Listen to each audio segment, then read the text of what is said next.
আসসালামু আলাইকুম ভিউয়ার্স। আজকে বেশ বড় বড় কিছু খবর আছে। ভিডিওটা সম্পূর্ণ না দেখলে জানতে পারবেন না। সেজন্য পুরোটাই দেখার অনুরোধ রইল। পৃথিবীর মানচিত্রে মাত্র ৩৯ কিলোমিটার প্রশস্ত এই জলপথটি আজ বিশ্ব অর্থনীতির হার্টবিট। প্রতিদিন এখান দিয়ে যাওয়া তেলের ড্রামগুলো নির্ধারণ করছে আপনার ঘরের বিদ্যুৎ থাকবে কিনা, কিংবা আপনার দেশের শিল্প কারখানা সচল থাকবে কিনা। কিন্তু আজ হরমুজ আর কোনো সাধারণ সমুদ্রপথ নেই। এটি এখন বিশ্ব পরাশক্তির ক্ষমতার লড়াইয়ে একমাত্র কেন্দ্রবিন্দু। ১৬০০ জাহাজ সাগরে আটকে, আকাশের বুকে রহস্যময় সংকেত। আর ওয়াশিংটন থেকে তেহরান, প্রতিটি রাজধানীর আলোচনার কেন্দ্রবিন্দু এখন এই হরমুজের নাম। আর আমরা শুধু সংবাদের কথা বলবো না, আমরা হরমুজের সেই গোপন সমীকরণ নিয়ে কথা বলবো যা পৃথিবীকে বদলে দিচ্ছে প্রতিনিয়ত। কিছুক্ষণ আগে ফাইন্যান্সিয়াল টাইমসের প্রতিবেদনে বলা হয়েছে, ইরানকে ঘিরে সংঘাতের কারণে বৈশ্বিক অপরিশোধিত তেলের মজুদ প্রায় ২০০ মিলিয়ন ব্যারেল কমে গেছে। S&P গ্লোবাল এনার্জির হিসাব অনুযায়ী এটি দৈনিক প্রায় ৬.৬ মিলিয়ন ব্যারেল ঘাটতি। বিশেষজ্ঞরা সতর্ক করেছেন, বাজারে বড় ধরনের ধাক্কা আসতে পারে এবং তেলের দাম আরও বাড়ার ঝুঁকি আছে। তবে বর্তমান পরিস্থিতিতে বৈশ্বিক মজুদ কয়েক সপ্তাহের মধ্যেই সংকটজনক স্তরের নিচে নেমে যেতে পারে, যা সরবরাহ ঘাটতি আরও বাড়াবে। এদিকে আরেকটি সর্বশেষ পাওয়া তথ্য অনুযায়ী অবরোধ ও নিরাপত্তা সংকটের কারণে হরমুজের আশেপাশে প্রায় ১৬০০টি বাণিজ্যিক জাহাজ আটকা পড়ে আছে। এসব জাহাজে অবস্থান করছে প্রায় ২০,০০০ মতো নাবিক। বিশ্বের বড় বড় শিপিং কোম্পানিগুলো এখন নতুন রুট, বিকল্প সীমা কাভারেজ এবং জরুরি নিরাপত্তা ব্যবস্থা নিয়ে কাজ করছে। কিন্তু পরিস্থিতি আরও নাটকীয় মোড় নেয় যখন ইরান নতুন এক সামুদ্রিক কাঠামো ঘোষণা করে। ইরান জানায়, এখন থেকে হরমুজ অতিক্রম করতে আগ্রহী জাহাজগুলোকে একটি বিশেষ নির্দেশনা অনুযায়ী অনুসরণ করতে হবে। জাহাজগুলোকে ইমেলের মাধ্যমে রুট, সময়সূচি এবং নিরাপত্তা কাঠামো জানানো হবে।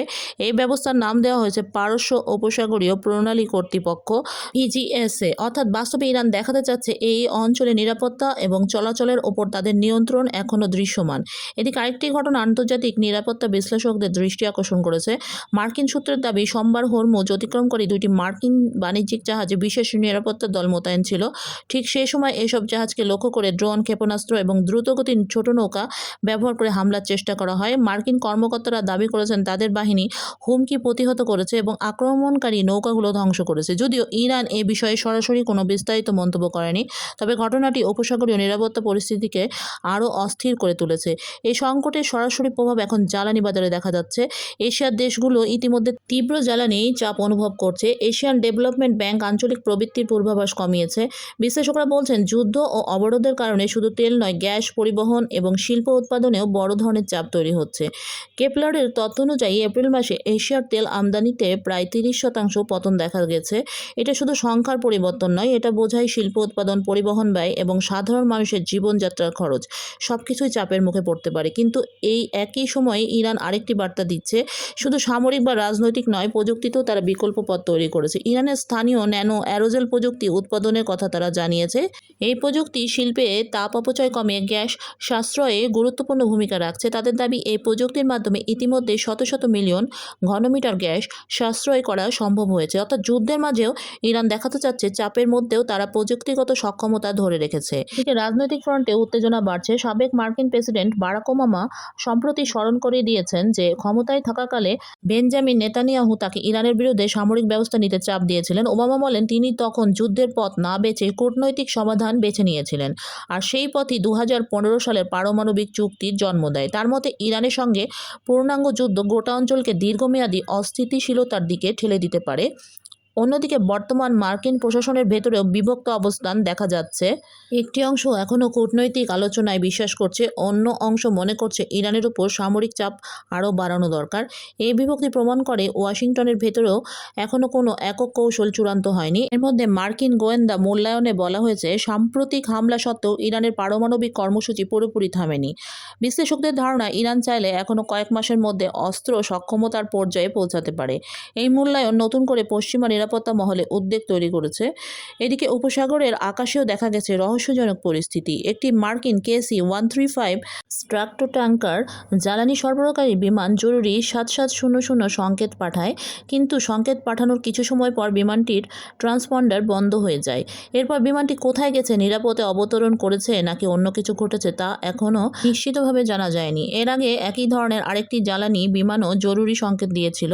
ফলে বিশ্লেষকদের মধ্যে প্রশ্ন উঠছে, এগুলো কি শুধুই প্রযুক্তিগত সমস্যা নাকি বৃহত্তর কোনো অপারেশনাল চাপ।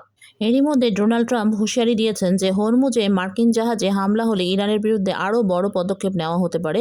অন্যদিকে ইরানের পার্লামেন্টের স্পিকার মোহাম্মদ বাঘের গালিবাফ বলেছেন হরমুজে এখন একটি নতুন সমীকরণ তৈরি হচ্ছে। তার ভাষায় আমেরিকা স্থিতাবস্থা সহ্য করতে পারবে না, অথচ ইরান এখনও তাদের পূর্ণ সক্ষমতা দেখায়নি। এ বক্তব্য শুধু রাজনৈতিক বার্তা নয়, এটা এক ধরনের কৌশলগত মনস্তাত্ত্বিক চাপও। এদিকে বেইজিংয়ে ইরান ও চীনের মধ্যে পররাষ্ট্রমন্ত্রীদের মধ্যে বৈঠক হয়েছে। আব্বাস আরাকচি এবং ওয়াং ইউয়াই আঞ্চলিক পরিস্থিতি এবং দুই দেশের সম্পর্ক নিয়ে আলোচনা করেছেন। এই বৈঠক ইঙ্গিত দিচ্ছে ইরান শুধু সংঘাতে নয়, কূটনৈতিক জোটও শক্তিশালী করছে। অন্যদিকে যুদ্ধের প্রভাব এখনও আকাশপথে স্পষ্ট। বিমান জ্বালানির দাম বেড়ে যাওয়ায় হাজার হাজার আন্তর্জাতিক ফ্লাইট বাতিল হয়েছে। এয়ারলাইন্সগুলো রুট পরিবর্তন করছে, টিকিটের দাম বাড়ছে, আর বিশ্ব সরবরাহ ব্যবস্থা চাপের মুখে পড়ছে। সব মিলিয়ে এখন বড় প্রশ্ন, হরমুজ কি শুধুই একটি সমুদ্রপথ, নাকি এটি একটি নতুন বৈশ্বিক শক্তি সংঘর্ষের কেন্দ্রবিন্দু? মধ্যপ্রাচ্যের এই সংকট এখন শুধু আঞ্চলিক নয়, এটা জ্বালানি, অর্থনীতি ও সামরিক শক্তি এবং কূটনৈতিক এক নতুন সংঘর্ষের কেন্দ্র। আর বিশ্বের চোখ এখন এক জায়গায়, সেটা হলো হরমুজ। এদিকে ইউনাইটেড আরব আমিরাতসের পরিস্থিতি আরও নাটকীয় হয়ে ওঠে। প্রথমে খবর আসে ইরান থেকে নিক্ষিপ্ত ড্রোন বা ক্ষেপণাস্ত্রের আঘাতে ফুজাইরা অয়েল ইন্ডাস্ট্রি জোনে বড় ধরনের অগ্নিকাণ্ডের ঘটনা ঘটে।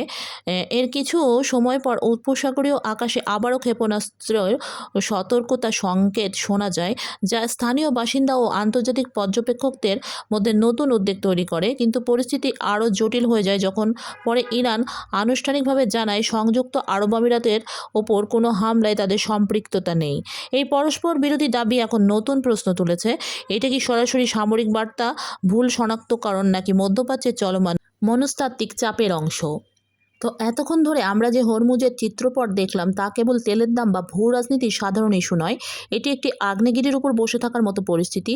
একদিকে ইরানের নতুন সমুদ্র কর্তৃক, অন্যদিকে মার্কিন প্রশাসনের ভেতরের দ্বিধা, আর ফুজাইরা এর মতো রহস্যময় অগ্নিকাণ্ড, সব কিছু ইঙ্গিত দিচ্ছে আমরা ইতিহাসের এমন এক সন্ধিক্ষণে দাঁড়িয়ে আছি যেখানে প্রতিটি ভুল সিদ্ধান্ত একটি পুরো অঞ্চলের স্থিতিশীলতা বদলে দিতে পারে।